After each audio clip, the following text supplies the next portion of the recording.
জুলাই আগস্টে যারা নিহত হয়েছে, আহত হয়েছে, তাদের পরিবারের সদস্য যারা থাকে তাদের জন্য আমাদের কোটা রয়েছে। মেধাবী গরিব যারা স্টুডেন্ট তাদের জন্য তো আমরা একটা নিয়মিত ওয়েবার দিয়ে থাকি। তাছাড়াও অধ্যয়নকালে কারো যদি বাবা মা বা উপার্জনক্ষম যারা আছে তারা যদি মৃত্যুবরণ করে বা এরকম কিছু হয়, তখন সেক্ষেত্রে আমরা তারা অ্যাপ্লিকেশন করলে আমরা সেটা স্পেশাল কোটায় আমরা তাদেরকে ওয়েবার দিয়ে দিই।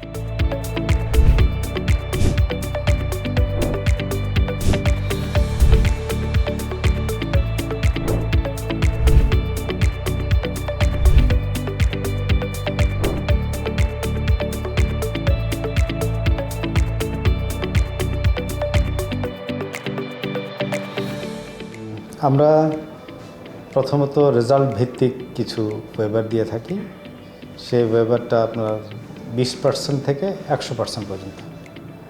তাছাড়াও দারিদ্র্য কোটা আছে আমাদের এখানে। তাছাড়া জুলাই আগস্টে যারা নিহত হয়েছে, আহত হয়েছে, তাদের পরিবারের সদস্য যারা থাকে তাদের জন্য আমাদের কোটা রয়েছে। তারপর খেলাধুলায় যারা পারদর্শী তাদের জন্য কোটা রয়েছে। এছাড়াও আমরা বিভিন্ন সময়ে মেধার ভিত্তিতে অন্যান্য আমরা ওয়েবারও দিয়ে থাকি স্টুডেন্টদেরকে।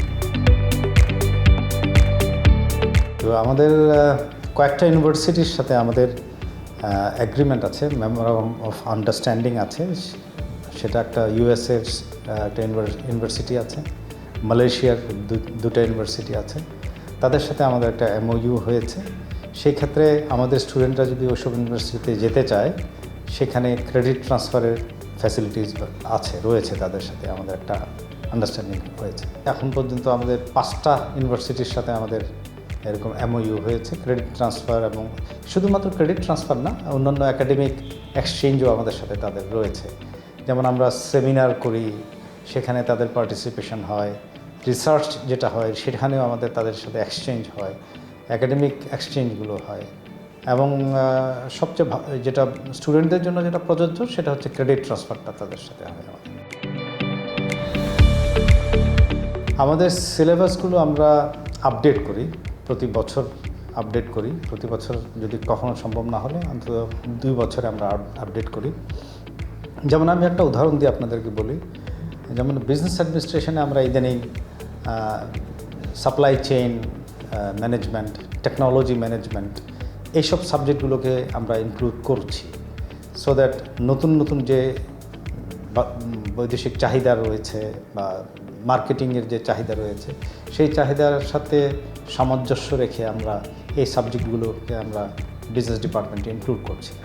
তাছাড়াও অন্যান্য ডিপার্টমেন্টও আমরা এইভাবে আমরা বিভিন্ন যেসব যুগের চাহিদা সেটা মাথায় রেখে আমরা সেটা করছি। এটার সাথে আমাদের ডিন, ডিপার্টমেন্টাল হেড যারা আছে তারা এটার সাথে জড়িত। আমাদের একাডেমিক কাউন্সিল মিটিং বা কোঅর্ডিনেশন মিটিং যেগুলো হয়, সেখানে আমরা এটা নিয়ে আলোচনা করে, দীর্ঘ আলোচনা করে আমরা করি।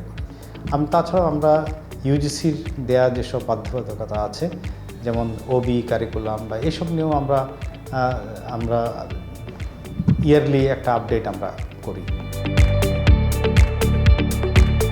মেধাবী গরিব যারা স্টুডেন্ট তাদের জন্য তো আমরা একটা নিয়মিত ওয়েবার দিয়ে থাকি। তাছাড়াও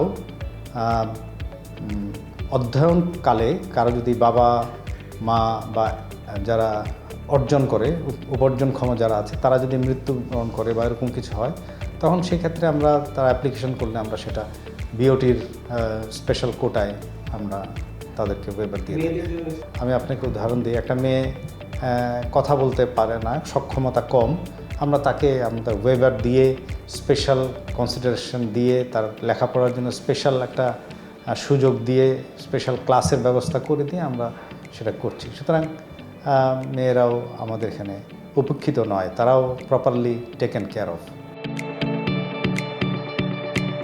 আমাদের দেশের শিক্ষা ব্যবস্থা ভালো, এটাতে কোনো আমার ডাউট নাই। বাট দেন বিদেশে যাচ্ছে কাজের চাহিদার জন্য না, আমরা পিছিয়ে নাই। আমাদের দেশের অনেক ছাত্ররাই বাইরে গিয়ে অত্যন্ত ভালো অপরচুনিটি পাচ্ছে। যদি পিছিয়ে থাকতো তাহলে তো সেটা পেত না। আমাদের বুয়েটের স্টুডেন্টরা বা আমাদের ইভেন প্রাইভেট বিশ্ববিদ্যালয়ের স্টুডেন্টরা দেশের বাইরে গিয়ে অনেক ভালো কাজ করছে, অনেক ভালো জায়গায় তারা স্থাপিত হচ্ছে। তো সুতরাং শিক্ষা ব্যবস্থা খারাপ যদি হতো তাহলে তো সেটা হতো না। আমরা স্টার্ট আপ কিছু উদ্যোগ নিয়েছি। এর মধ্যে আমরা স্টার্ট আপের কিছু আমাদের বুট ক্যাম্প হয়েছে, আমাদের এটা নিয়ে ক্যাম্পিং হয়েছে। আমরা চালিয়ে যাচ্ছি এ ধরনের কর্মকাণ্ড। তো আমাদের ইউনিভার্সিটি লেভেলে জব ক্রিয়েশন বা ছাত্রদের জবের একটা অপরচুনিটি ক্রিয়েট করাটা আমাদের লিমিটেড স্কোপ, বাট আমরা ইউনিভার্সিটি লেভেলে যতটুকু করা সম্ভব আমরা সেটা করছি। যেটা বললাম, স্টার্ট আপ একটা ক্যাম্পেইন আমরা করেছি, প্লাস আমরা বিভিন্ন উদ্যোক্তাদের সাথে যারা বিভিন্ন সংস্থায় চাকরি দেয় সেসব, যেমন প্রাণ গ্রুপ, যেমন কিছুদিন আগে আমার যত মনে হয় হামিম গ্রুপের সিইও উনি এসছেন আমাদের এখানে, লেকচার দিয়েছেন।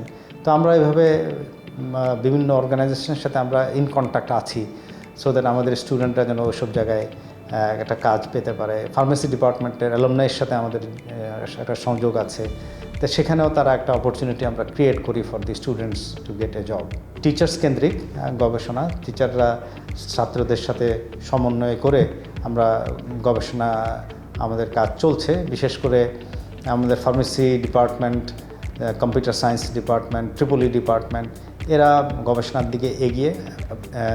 তাছাড়াও অন্যান্য যেসব ডিপার্টমেন্ট আছে তারাও গবেষণার সাথে জড়িত। অনেক পাবলিকেশনস আমাদের আছে, আমাদের টিচার্সদের আছে, আমাদের স্টুডেন্টসদের আছে। আমাদের 10টা ডিপার্টমেন্ট মধ্যে সায়েন্সের যেমন আছে আর্কিটেক্ট ডিপার্টমেন্ট, কম্পিউটার সায়েন্স, তারপরে রয়েছে ট্রিপল-ই, ফার্মেসি, ম্যাথ, এটা আমাদের সায়েন্স ডিপার্টমেন্ট। আর্টস অ্যান্ড কমার্সের মধ্যে আছে ফিন্যান্স, ইকোনমিক্স, তারপরে বিজনেস ডিপার্টমেন্ট, তারপরে সোশ্যাল সায়েন্সের রয়েছে আমাদের সোশ্যোলজি ডিপার্টমেন্ট।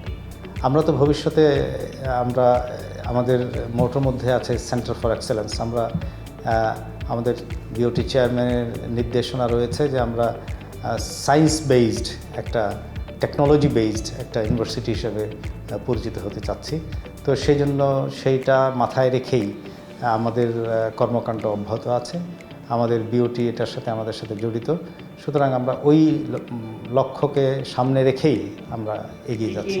কিছুদিন আগেও আমাদের কম্পিউটার সায়েন্স ডিপার্টমেন্ট, তারপর ট্রিপল-ই ডিপার্টমেন্ট রোবোটিক এক্সিবিশনে জয়েন করেছে। তাছাড়াও আমাদের সফটওয়্যার কম্পিটিশনসগুলোতে আমরা জয়েন করি।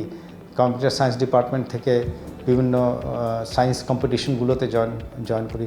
তো এইভাবে বিভিন্ন ধীরে ধীরে আমরা, একদিনে তো সম্ভব না, ধীরে ধীরে আমরা স্টেপ বাই স্টেপ এগিয়ে যাচ্ছি ওই লক্ষ্যে।